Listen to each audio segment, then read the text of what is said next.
Hey, what's up? My name is Kendall Key, and I am the creator of recoveringmeth.com. Being a meth addict is something I ain't proud of, but ain't ashamed to admit it either. Right now, I am actually chilling with Madi, Charity, and Shields. And this is our first podcast together, just talking about how basically addiction has destroyed us and how recovery has actually saved us. I know for me, it has actually done a lot for me, just because of my health.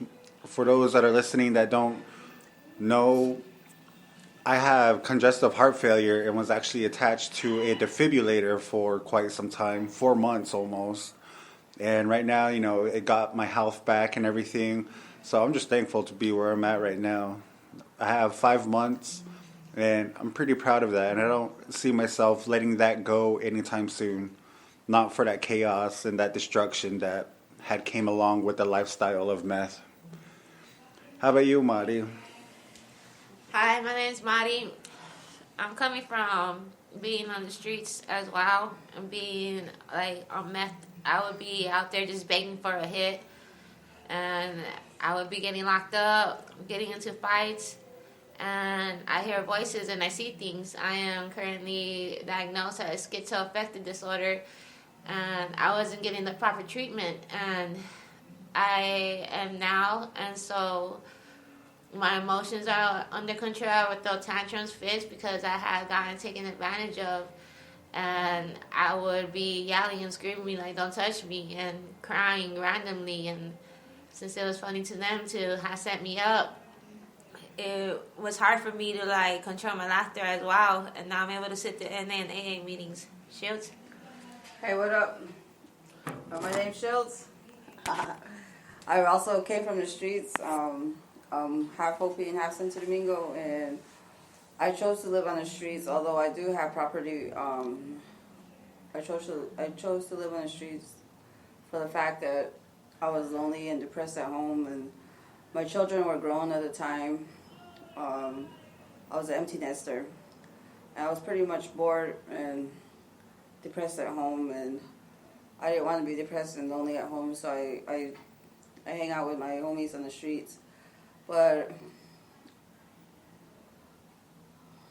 I ended up being pregnant, and I was still addicted to using meth. I couldn't stop. I tried stopping. Found out I was 29 weeks pregnant, and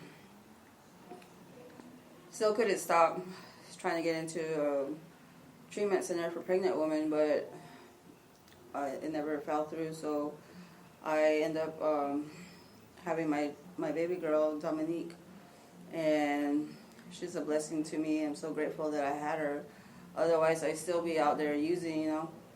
And this past weekend, we went to the Awakening 2020 with Kanye West, and I was going to share the story at AA today that they're talking about, like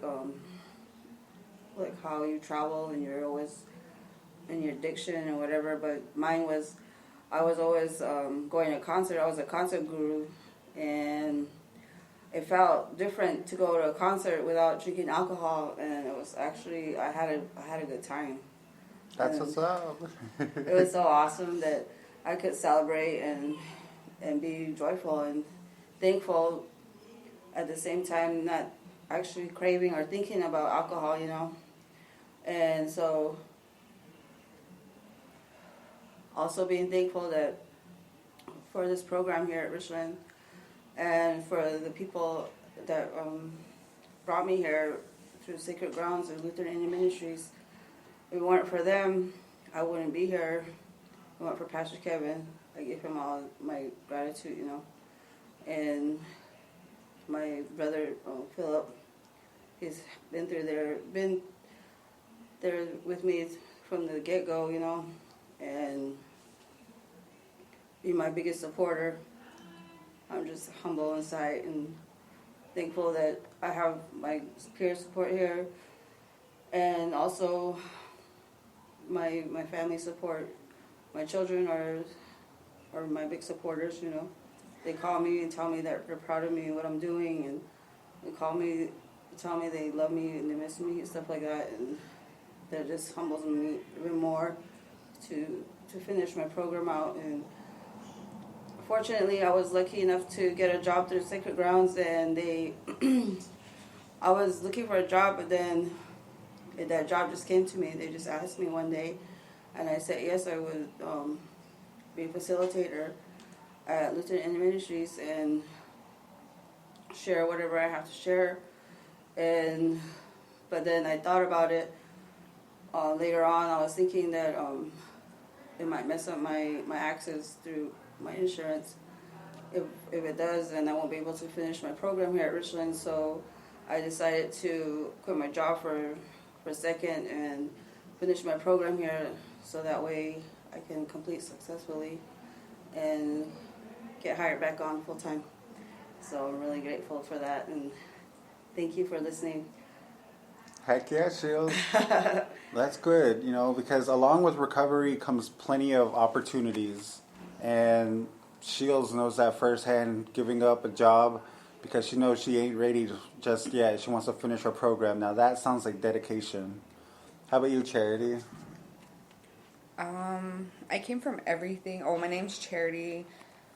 I came from everything to not having anything from meth. Within 5 months, I lost everything from it.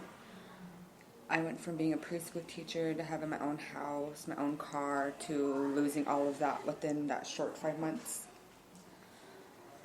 I'm not proud or anything, but I felt like it did humble me in a good way because I had a different outlook on life, but now I feel more open-minded and feel I can show people that you can lose everything, but you can also gain it back.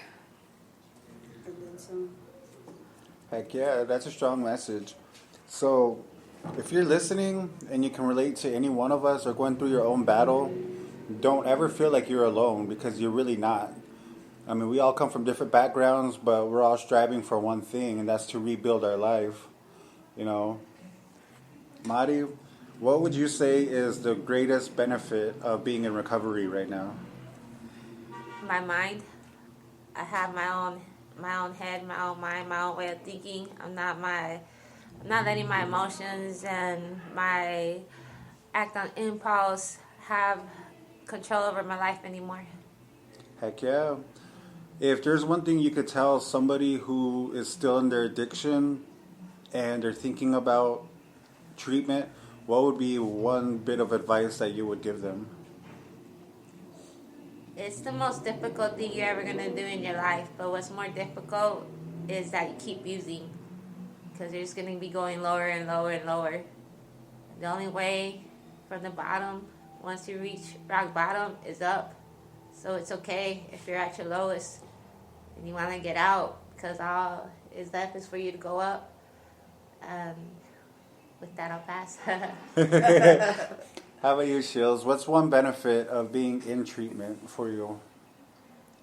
My children, my baby, even though they took her, DCS has her, but she's what's making me strong and striving for the best for not only myself, but for them as well. And can't wait to have all of them in their own home again, my home that I'm trying to rebuild. And I'm just thankful again for my baby. She saved my life. Heck yeah. If there's one thing that you could tell somebody who's still active in their addiction and they're thinking about treatment, what would be one bit of advice? I know it's hard at first when you think about it, but don't just think about it, just do it, It's something to better yourself and to make yourself a better person in this world. This world today is nothing but chaos and heartache and heartbreaks. But when you go into treatment, it rebuilds your self-esteem and your well-being and your spirit, and finding that spirituality is most important, because our Heavenly Father is what brought us here, and I'm happy that He brought me here to Richland, and to meet all these people here, and these people are beautiful, and you meet new people, and you surround your people with like-minded people, and it's awesome. Come to treatment. Heck yes, thanks, Shields. What about you, Charity? What is one benefit of being in recovery right now? I think first and most importantly is getting custody of my kids back and getting back on track, getting my teacher license back, and just being able to go back into the world and be on a sober path, and just, you know, gaining that trust back from people I've lost trust with, and just focusing more on myself with self-love and self-care, because after going through what I went through, it did humble me a lot, and it did, you know, open my mind up. And being in treatment, you do meet a bunch of people, and you get an insight of everyone's stories, and it's something, you know, it's good. It's, you know, our addictions weren't good, but seeing how far people come and what they've overcame with their addiction, it's really a blessing knowing that, you know, that's not the life they wanted to live forever or wanted that to take them out. But I have 16 more days, and I've been here for a year, so I know I came a long way, and it feels good to know that, you know, I get to go home to my babies and be a better mom and have a better outlook on life with everything. Heck yeah. What would be the advice you would give someone who's still active in their addiction but wanting treatment? I'd say, you know, treatment is the first big step that, you know, everyone's going to have to take. Don't think about it, just do it, because if you think about it, you're going to get cold feet. But once you do it and get into it and you see how, you know, it's going to help you and affect you, it's really a good feeling. And, you know, just meeting other people and being able to relate when, you know, there's other people you can't really relate with back home. But being here, it's like you grow into a family and you become one, and you know, you have people there to back you up, encourage you, and give you that strength to continue on your sobriety. Heck yeah. How about you, Kendall? My advice to whoever is considering treatment, you know, I would say definitely take the risk. I mean, you take the risk already when you're out there smoking. I'm pretty sure anyone that has done drugs have used out in public. You know, you took that risk to get that little high. And in this case, it is a huge risk, you know, going into treatment to the unknown. But aren't you worth that risk? When was the last time you actually did something to better yourself? And not just talk about it, but actually do it. This could be your chance. So I say do it. Be that beacon of hope for everyone else when this seems like there is no hope left. Be sure to check out recoveringmeth.com for blogs, my vlogs on there as well, and the podcasts. And thank you. Good night. Good night. Good night. Have a safe night. Good night. I hope you get into recovery, and I hope you heal.